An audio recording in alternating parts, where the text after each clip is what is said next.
अस्सलाम वालेकुम नाज़रीन कराम, मैं हूं आपका होस्ट अयाज अहमद। नाज़रीन कराम, पेशावर हाई कोर्ट की जानिब से इंतहाई अहम और बड़ा फैसला जारी किया गया है। फैसले के अंदर फैसल करीम कुंडी साहब को पाबंद किया गया है कि आपने कल 4 बजे सुहेल खान अफरीदी से खैबर पख्तूनख्वा के अगले वज़ीर आला का हल्फ लेना है।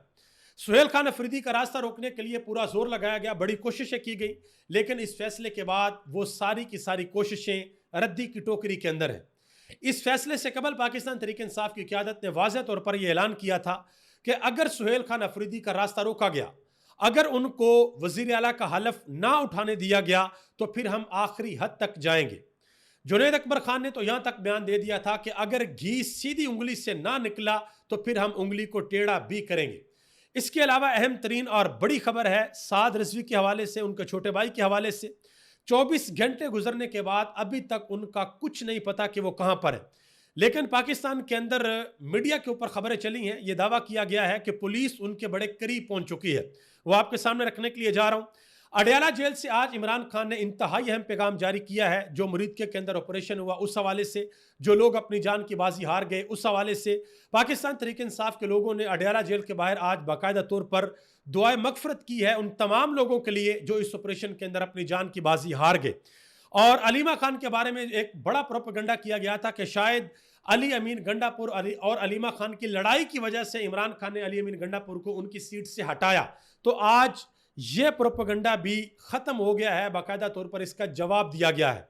सुप्रीम कोर्ट ऑफ पाकिस्तान के अंदर जजेस बाकायदा तौर पर आपस में लड़ पड़े हैं, वो भी आपके सामने रखने के लिए जा रहा हूं। और जो शहबाज शरीफ ने पूरी दुनिया के सामने डोनाल्ड ट्रंप की बड़ी तारीफें की, उन तारीफों को आलमी दुनिया किस तरीके से देख रही है, इसके ऊपर भी बात करते हैं। आगे बढ़ने से कबल गुजारिश करूंगा कि वीडियो को लाइक करके चैनल को सब्सक्राइब कर दें, ताकि ये इंफॉर्मेशन का सिलसिला आप लोगों तक पहुंचता रहे। नाज़रीन कराम, सबसे पहले नंबर पे बात करते हैं हाफिज साद के बारे में, उनके छोटे भाई के बारे में। पाकिस्तान के मीडिया के ऊपर आज ये खबरें चली हैं कि कानून नाफिज करने वाले अदारों ने मजहबी जमात के सरबरा साद रिजवी और उनके भाई अनस रिजवी का पता लगा लिया है। उन्होंने कहा कि बहुत जल्द उनको गिरफ्तार कर लिया जाएगा। उन्होंने कहा कि उनके लिए बेहतर है कि वो सरेंडर करें, अगर सरेंडर नहीं करते तो बड़ी जल्दी उनको गिरफ्तार कर लिया जाएगा और वो पुलिस की तहवील में होंगे। ये खबर जियो न्यूज़ ने लगाई है, इसके अलावा दुनिया न्यूज़ ने लगाई है और इसके अलावा एक्सप्रेस न्यूज़ ने लगाई है। जो उनकी अपनी जमात है, उनके हवाले से अभी तक किसी किस्म का कोई बयान नहीं आया। बजाते खुद हाफिज साद साहब का या उनके छोटे भाई का कोई वीडियो पैगाम, कोई ऑडियो पैगाम अभी तक कुछ भी जारी नहीं किया गया। उनकी पार्टी के कुछ अहम तरीन लोग हैं जो ये दावा कर रहे हैं कि वो महफूज मुकाम के ऊपर हैं, वो किसी की तहवील के अंदर नहीं है, ना वो पुलिस के पास है, ना वो अदारों के पास है।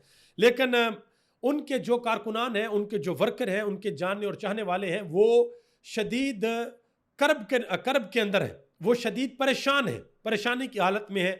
वो जानना चाहते हैं कि हाफिज साद साहब कहाँ पे हैं, वो ये जानना चाहते हैं कि उनकी सेहत कैसी है, क्योंकि ये खबरें हैं कि वो शायद ज़ख्मी भी हैं।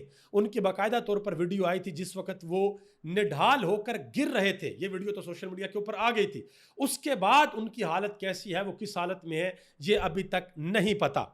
और उनकी पार्टी के ऊपर, उनकी क़यादत के ऊपर, कारकुनान के ऊपर 20 से ज़ायद मुकदमात भी दर्ज कर लिए गए हैं। उसके अंदर काफ़ी ज़्यादा दफ़ात भी लगा ली गई हैं और अभी तक इत्तलात के मुताबिक 300 से ज़ायद कारकुनान हैं जिनको गिरफ्तार कर लिया गया है। और इसके अलावा जो पाकिस्तान का मीडिया है वो इस हवाले से बिल्कुल खामोशी इख्तियार किए हुए है, वहाँ पर कोई ख़ास खबरें नहीं दी जा रही। अब आज मैं यहाँ पर एक इंपॉर्टेंट चीज़ आपको बताऊँ। मुफ्ती मनीबुर रहमान की जानिब से एक प्रेस कॉन्फ्रेंस की गई, ज़रा गौर से सुनिएगा। उन्होंने कहा कि सुप्रीम कोर्ट के जज की सरबराही में जुडिशल कमीशन बनाया जाए जो सानिया मरीदके की तहकीकात करे, दोनों अतराफ के जाँ भाग होने वालों की दियत दी जाए, जख्मियों का इलाज किया जाए। सानहे की मजम्मत करते हैं, हुकूमत को इसका खमियाजा अगले इलेक्शन में भुगतना पड़ सकता है। ये मुफ्ती मनीबुर रहमान साहब ने, एक वो दवाई होती है ना एलोपैथिक और होम्योपैथिक, तो ये होम्योपैथिक प्रेस कॉन्फ्रेंस उन्होंने की है जिसका ना कोई नुकसान है और ना कोई फ़ायदा है। और मैं आज एक चीज़ आपको बता रहा हूँ, देखिए जो पब्लिक पल्स होती है ना, वो एक छोटा सा बच्चा भी महसूस कर सकता है। उसके सामने आप सारे हालात वाक़यात रखेंगे ना, वो आपको बताएगा कि अब आने वाले वक्त में क्या होगा। पाकिस्तान तहरीक इंसाफ के कारकुनान सीधे हो गए थे अली अमीन गंडापुर के साथ। क्यों? क्योंकि अली अमीन गंडापुर से उनको जो तवक्कात थी वो अली अमीन गंडापुर ने पूरी नहीं की और पेशावर के जलसे में बाकायदा तौर पर जूते लहराए गए। यही हाल होगा अब उन तमाम लोगों का जिनकी जिम्मेदारी थी कि वो हाफिज साद का साथ देते, लेकिन उन्होंने नहीं दिया। साथ इस सेंस में कि बीच में पड़ते, हुकूमत के लोगों के साथ एंगेज करते और सबको एक टेबल के ऊपर बैठाते, मुज़ाकरात करते। क्योंकि हाफिज साद, उनकी जमात, वो तो मुरीद के अंदर सारी रात इनको अल्लाह का, अल्लाह के रसूल का वास्ता देते रहे। वो तो यहां तक कहते रहे पुलिस वालों को कि आपको आपकी माओ के हलाली खून का, उन्होंने आपको जो हलाल दूध पिलाया है उसका वास्ता, कि हमें डायरेक्ट निशाना ना बनाओ, हमारे बच्चों को शहीद ना करो, हमारे साथ बैठो, हमारे साथ मुज़ाकरात करो। ये सारी की सारी चीजें सोशल मीडिया के ऊपर मौजूद है, एविडेंस मौजूद है, वीडियोस मौजूद है। उन लोगों ने बाकायदा तौर पर कहा था कि हमें आप 1 महीने या 1.5 महीने के अंदर कोई तारीख दे दे, कोई दिन दे दे, हम यहां से वापस चले जाते हैं और उस दिन आकर हम पुरअमन तरीके से हम अपना एहतजाज रिकॉर्ड करवाएंगे। लेकिन क्योंकि ये जो जमात है ये एक मजहबी जमात है और पाकिस्तान के अंदर ये जो मकतबा फ़िक्र है, ये सबसे बड़ा मकतबा फ़िक्र है अहले सुन्नत वल जमात। तो अहले सुन्नत वल जमात के जो उलमाए कराम है, जो बड़े बड़े नाम हैं, वो अब अपनी तैयारी पकड़ें कि वो अवाम का सामना किस तरीके से करेंगे। अब जब आप अवामी इज्तिमात के अंदर जाएंगे, अवाम के सामने जाकर बैठेंगे, तो ये जो लोग हैं जो खसूसी तौर पर इस जमात से तल्लक रखते हैं और उन्हीं के प्रोग्राम्स के अंदर आप लोग जाते हैं, वहाँ पर जाके आप खिताब करते हैं, वहाँ पर सारा कुछ होता है, तो वो लोग अब आपके साथ क्या करेंगे, इसके लिए आप मेंटली तैयार हो जाए। क्योंकि ये इतलात हैं, ये खबरें हैं, डॉक्टर शहबाज गिल ने वाज़ेह तौर पर यह खबर दी। उन्होंने कहा कि उस रात हाफिज साद ने हत्तुल इम्कान कोशिश की, उन्होंने अपने तमाम बड़े बड़े जो इनके आइमाए कराम थे उनसे राब्ता करने की कोशिश की कि आप लोग बीच में पढ़ें, आप लोग इस सिलसिले को रकवाएं, जो ये जुल्म हो रहा है इसको रोका जाए। लेकिन उनकी बात पर कान नहीं धरा गया। तो अब देखिएगा कि आने वाले वक्त में अब अवाम इनको किस तरीके से जवाब देती है, चाहे वो मुफ्ती मुनीबुर रहमान हो या दूसरे उलमाए कराम हो। पेशावर हाई कोर्ट के अंदर जो केस लगा हुआ था, उस केस में जो chief justice Peshawar high court हैं, जब दरखास्त लगी, उन्होंने वाज़ेह तौर पर कहा, उन्होंने कहा जी मेरे पास तमाम हक़ाइक़ आ गए हैं, अली अमीन गंडापुर इस्तीफ़ा दे चुके हैं, गवर्नर के खत से फ़र्क नहीं पड़ता, 90 नुमाइंदों के वोट से सुहेल अफरीदी वज़ीर आला मुंतखब हो चुके हैं। जहाँ तक इस्तीफ़े की बात है तो वो गवर्नर ने वज़ीर आला का इस्तीफ़ा वसूल कर लिया, तो वज़ीर आला इस्तीफ़ा उसका तस्वर होगा कि एक दफ़ा आपने रसीद दे दी कि KP के गवर्नर हाउस के अंदर इस्तीफ़ा आ गया, तो इसका मतलब है कि वो इस्तीफ़ा दे दिया उन्होंने। अब अदालत के अंदर क्या हुआ, चीफ जस्टिस ने जब ये कहा कि 90 नुमाइंदों के वोट से सुहेल अफरीदी वज़ीर आला मुंतखब हुए हैं, तो आगे से जो गवर्नर खैबर पख्तूनख्वा फैसल करीम कुंडी के वकील हैं, उन्होंने कहा जी लेकिन अली अमीन गंडापुर का इस्तीफ़ा मंजूर नहीं हुआ। उन्होंने आगे से ये कहा, तो चीफ जस्टिस ने जवाब दिया कि भाई जब इस्तीफ़ा मसूल हो गया ना, तो उसके बाद इस्तीफ़ा हो गया, उसके बाद आपने कबूल नहीं करना। आइन आपको कबूल करने का नहीं कहता, आइन ये कहता कि आपने इस्तीफ़ा सिर्फ भेजना है। ठीक है जी। उसके बाद एक और काम किया गया, जो वकील हैं उन्होंने कहा जी गवर्नर के लिए आप इंतज़ार करें, कल तक वो आ जाएंगे, सब कुछ हो जाएगा, तो फिर जो नए वज़ीर आला की हलफ बरदारी की तकरीब है वो हो जाएगी, तब तक पुराना वज़ीर आला जो है वो दफ्तर चलाएगा। इसके ऊपर chief justice Peshawar high court ने कहा वो तो तब होगा ना जब इलेक्शन ना हुआ हो, इलेक्शन तो हो गया असेंबली के अंदर और अब आपको हलफ उठाना पड़ेगा। उन्होंने कहा कि खैबर पख्तूनख्वा के अंदर कल शाम 4 बजे जो गवर्नर है वो सुहेल खान अफरीदी से वज़ीर आला का हलफ लेंगे, और अगर वो हलफ नहीं लेते तो फिर जो स्पीकर है खैबर पख्तूनख्वा की असेंबली के बाबर सलीम सवाती, वो ये जिम्मेदारी निभाएंगे। तो सुहेल खान अफरीदी का रास्ता रोकने के लिए जितनी कोशिशें की गई, जितना जोर लगाया गया, वो सारे का सारा रायगा गया है। वो अब कल बाकायदा तौर पर खैबर पख्तूनख्वा के अगले वज़ीर आला बनने के लिए जा रहे हैं। पाकिस्तान तहरीक इंसाफ की जो क़यादत है, स्पेशली जुनैद अकबर खान जो सीनियर क़यादत है, वो इस सारे मामले के अंदर बड़ी डट के खड़ी रही, उन्होंने ज़रा भी कमज़ोरी का सामना नहीं किया। और आज जब ये केस लगा हुआ था और इंतज़ार भी करना पड़ा उनको क्योंकि फ़ैसला महफूज हुआ था, तो उस वक्त जुनैद अकबर खान ने वाज़ेह तौर पर यह ऐलान किया। उन्होंने कहा कि मैं अदारों को बताना चाहता हूं कि आप शायद हमें अंडर एस्टिमेट कर रहे हैं। उन्होंने कहा कि हम वो हैं जो एक मरला के लिए अपनी जान दे देते हैं। उन्होंने कहा कि अगर आपने हमसे हमारी हुकूमत छीनने की कोशिश की तो हम हर हद तक जाएंगे। उन्होंने यह भी कहा कि सुहेल अफरीदी के रास्ते में रोड़े अटकाने वाली कुव्वतों को बताता चलूं कि किसी अदारे को यह हक हासिल नहीं है कि वो हमें यह बताए कि फ़लाँ बंदा मंजूर है और फ़लाँ बंदा मंजूर नहीं है। उन्होंने कहा कि इस तरीके से तो कल को बल्दिया का कोई ऑफिसर उठकर कहेगा कि हमें यह बंदा मंजूर नहीं है, सीसीपीओ पेशावर उठकर कहेगा कि हमें यह बंदा मंजूर नहीं है, उन्होंने कहा कि यह मामला हम नहीं चलने देंगे और अगर घी सीधी उंगली से ना निकला तो फिर हमें टेढ़ी भी करनी पड़ेगी। ये सारे के सारे मामला हुए हैं। इसके अलावा सलमान अकबर राजा ने बड़ी अहम बात की। अच्छा, सलमान अकबर राजा ने एक बड़ा ज़बरदस्त किस्म का रोल प्ले किया है। वो जब से इमरान खान ने ऐलान किया तब से वो उन्होंने कोशिश की कि वो वज़ीर उधर रहे खैबर पख्तूनख्वा के अंदर, और तमाम के तमाम जो कानूनी पहलू थे वो उन्होंने वहाँ पर देखे हैं। उन्होंने कहा, सलमान अकबर राजा ने, कि अपोजिशन का ख्याल था कि हमारी पार्टी में कोई तोड़ फोड़ कर सकते हैं, लेकिन ये बुरे तरीके से नाकाम हो चुके हैं। अपोजिशन बचकाना बातें कर रही है। उन्होंने कहा कि जमहूरी अमल आगे बढ़ चुका है, सुहेल अफरीदी वजीर रह चुके हैं, उनके साथ तजर्बाकार टीम है, इर्द गिर्द लोग मौजूद हैं। उन्होंने कहा कि तजर्बे की बात की जाती है तो बिलावल भुट्टो का क्या तजर्बा था जो आप सुहेल अफरीदी के ऊपर सवाल उठा रहे हैं। ठीक है जी। बैरिस्टर उमैर खान न्याजी, उन्होंने कहा कि सुहेल अफरीदी इस सिस्टम के लिए आउट ऑफ सिलेबस है और इस सिस्टम से एक कदम आगे है। इसी तरह एक और काम हुआ बड़ा अजीबोगरीब किस्म का, मौलाना फजल रहमान की जमात अदालत के अंदर चली गई। उन्होंने जाकर वो जो इलेक्शन हुआ, जो सुहेल खान अफरीदी का इंतखाब किया गया, उसी को अदालत के अंदर चैलेंज कर दिया। आप अंदाजा लगाएं, हालांकि चैलेंज करना बनता नहीं है। इस पर मुस्तफ़ा नवाज खोखर ने बड़ी अहम बात की। उन्होंने कहा कि मौलाना फजल रहमान की छोटी सी ख्वाहिश है, और वो क्या ख्वाहिश है? उन्होंने कहा कि एस्टेब्लिशमेंट तरीके इंसाफ के मेंबर्स उन्हें तोड़कर दे ताकि वो अपने भाई को वज़ीर आला बना सकें। उन्होंने कहा कि एक भी बंदा नहीं टूटा। उन्होंने कहा कि ये मौलाना फजल रहमान की ख्वाहिश है कि एस्टेब्लिशमेंट उनके लिए ये काम करे, तरीके इंसाफ के बंदे तोड़े, इनको दे ताकि इनका भाई अगला वज़ीर आला बन सके। उन्होंने कहा कि 26वीं तरमीम हो या मुशर्रफ का वो जो LFO किया था, उन्होंने कहा कि हर मौके पर मौलाना हलवा खाने के लिए फ़ौरन तैयार हो जाते हैं, बशर्तिया के मीठे का तनासब ठीक हो। ठीक है जी, आगे आ जाए। अलीमा खान से आज सवाल हुआ, वाज़ह तौर पर अलीमा खान से सवाल किया गया कि क्या अली अमीन गंडापुर को आपकी वजह से निकाला गया था? तो अलीमा खान ने जवाब दिया कि इमरान खान ने 10 मरतबा पैगाम भेजा था कि ऑपरेशन को रखवाया जाए, लेकिन अमल दरामद नहीं हुआ। उन्होंने कहा कि जिस दिन इमरान खान को पता चला कि एक कर्नल और 10 सिपाही शहीद हो गए हैं तो यह खबर सुनकर वो परेशानी से खड़े हो गए थे और उन्होंने फैसला किया था कि अब ये तब्दीली नागुज़ीर हो चुकी है, अब हर सूरत मुझे वज़ीर आला को तब्दील करना पड़ेगा। तो ये जो लोगों ने प्रोपेगेंडा किया था कि शायद अली अमीन गंडापुर की और अलीमा खान की आपस में लड़ाई हुई है, इस वजह से खैबर पख्तूनख्वा का वज़ीर आला तब्दील हुआ है, तो ये महज प्रोपेगेंडा था और कुछ भी नहीं था। मतीउल्लाह जान एक बड़ी इंटरेस्टिंग बात की है।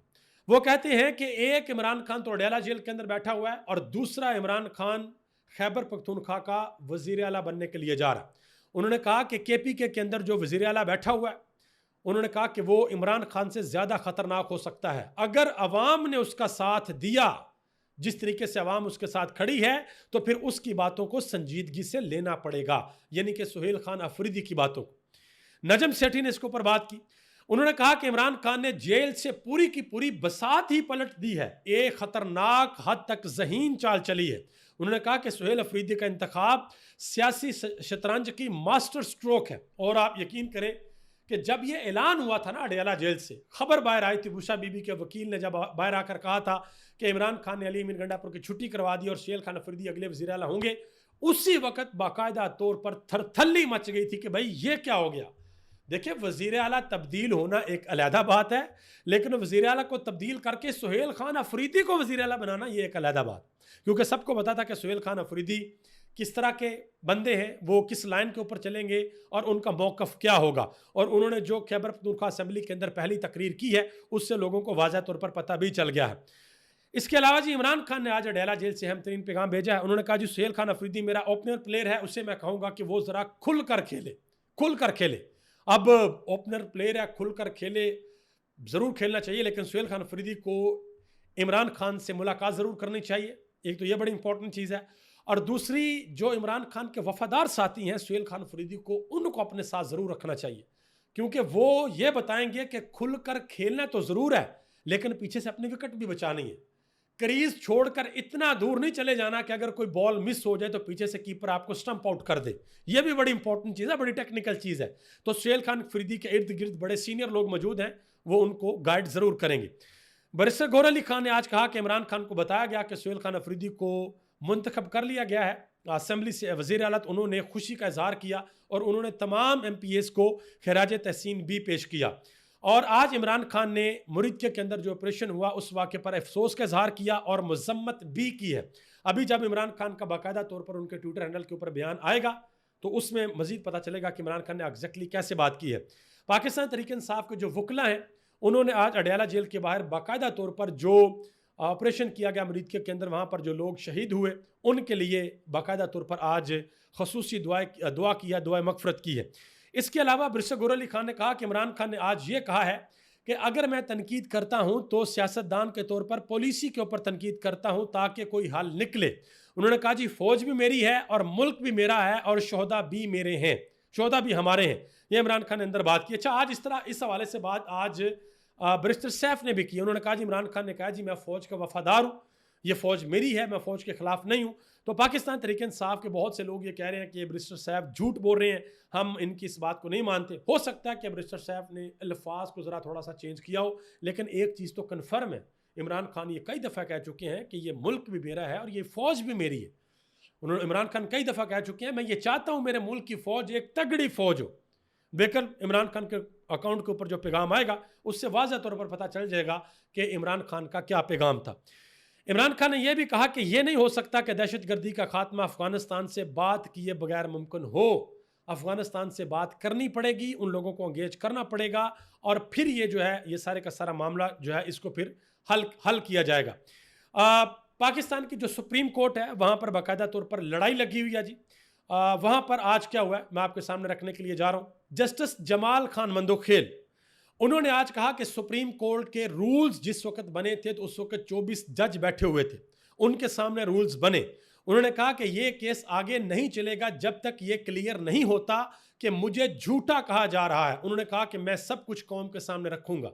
तो इसके बाद जस्टिस आयशा मलिक ने कहा कि सब के सामने नहीं बने, जो सुप्रीम कोर्ट के रूल्स बनाए हैं ना आप लोगों ने वो सबके सामने नहीं बने, मेरा नोट मौजूद है, मीटिंग मिनट्स मंगवाए जाएं। उन्होंने कहा कि आप मंगवा रहे हैं ना, रिकॉर्ड मंगवाएं। तो जब जस्टिस जमाल मंदोखेल ने कहा कि मैं सब कुछ पूरी कौम के सामने रखूंगा तो जस्टिस मुसरत हलाली ने कहा कि अभी जो है वो लाइव स्ट्रीम नहीं चल रही, जो आप ये बात कर रहे हैं कि मैं सब कुछ कौम के सामने रखूंगा। जस्टिस आयशा मलिक ने यह भी कहा कि अपील का हक देना है या नहीं ये अब जुडिशल कमीशन के हाथ में आ गया है। उन्होंने कहा कि जुडिशल कमीशन चाहे तो अजाफी जजेस नामजद करके अपील का हक दे सकता है, जुडिशल कमीशन की मर्जी ना हो तो अपील का हक छीना भी जा सकता है। उन्होंने कहा कि यह सीधा सीधा अदलिया की आज़ादी का मामला है, ये बात उन्होंने की है। इसके अलावा जी शहबाज शरीफ साहब ने डोनाल्ड ट्रंप की जो बड़ी तारीफें की हैं माशाल्लाह। उसके बाद मेहदी हसन ने एक ट्वीट किया, उन्होंने एक इमोजी लगाई, वो इमोजी होती है ना हंसने वाली, रोने वाली, बड़ा बंदा सैड होता तो वो इमोजी होती है। एक इमोजी होती है कि बंदे का दिल खराब हो तो बंदे को वॉमिटिंग आती है, उल्टी आती है बंदे को, यार ये क्या हो रहा है, तो वो इमोजी मेहदी हसन ने इस्तेमाल की। जिस तरीके से शहबाज शरीफ साहब लगे हुए थे कि डोनाल्ड ट्रंप जिंदाबाद, डोनाल्ड ट्रंप ने कमाल कर दिया। इस हवाले से बाबर अवान ने बात की। उन्होंने कहा कि दुनिया भर में चेरी ब्लॉसम की किल्लत हो गई है, अगर ट्रंप नोबेल प्राइज का हकदार है तो फिर शोबाज का शोदा, खुशामद और बूट पॉलिश में इसको ऑस्कर अवार्ड मिलना चाहिए। उन्होंने कहा कि इन जहरीली खुशामदियों ने मुल्क को आलमी सतह पर सिर्फ बेतकीर और बदनाम किया है। अच्छा, मैं यहाँ पर एक ना बड़ी टेक्निकल चीज़ आपको बता दूँ। बहुत से लोग कहते हैं कि यार ये शहबाज शरीफ ऐसे क्यों कर रहे हैं। भाई बड़ी सीधी सी बात, शहबाज शरीफ को पता है कि उनके मुल्क के अंदर उनकी जो हुकूमत है वो अवामी हुकूमत नहीं है, अवाम के वोटों से हुकूमत नहीं आई, पाकिस्तान की अवाम उनको नहीं मानती, मुल्क के अंदर एहतजाज होते हैं, अवाम बाहर निकलती है। तो शहबाज शरीफ की कोशिश है कि जो दुनिया का प्रधानमंत्री है ना, जो दुनिया का चौधरी है, उसकी खुशनुदी हासिल की जाए, उसके कागजों में अपने आप को अप्रूव करवाया जाए ताकि वो शहबाज शरीफ को कह दे कि तू टेंशन न ले भाई, मेरा हाथ तेरे पीछे है, जब तक मैं तेरे साथ हूं तेरी हुकूमत को कुछ नहीं होता, तू इजी होके कर। ये सीधी सी बात है भाई, इसमें कोई रॉकेट साइंस नहीं है। इस वजह से शहबाज शरीफ साहब जो है वो डोनाल्ड ट्रंप की बड़ी तारीफें करते हैं। और ये जो मुआहदा हुआ है इस हवाले से भी आने वाले दिनों में आपको पता चल जाएगा कि क्या होता है और क्या नहीं होता। मलीह हाशमी ने आज एक ट्वीट की, उन्होंने कहा जी 1000 काबिल इंसान अगर चले जाए ना, इस दुनिया से मर जाए, तो इतना नुकसान नहीं होता जितना एक अहमक के साहब इख्तियार होने से हो जाता है। और यह कौल मंसूब है मौलाना जलालुद्दीन रूमी रहमतुल्लाह अलैह से। अभी तक ले इतना ही, आप सबका बहुत बहुत शुक्रिया। पाकिस्तान जिंदाबाद, पाकिस्तान के करोड़ों अवाम पाइंदाबाद।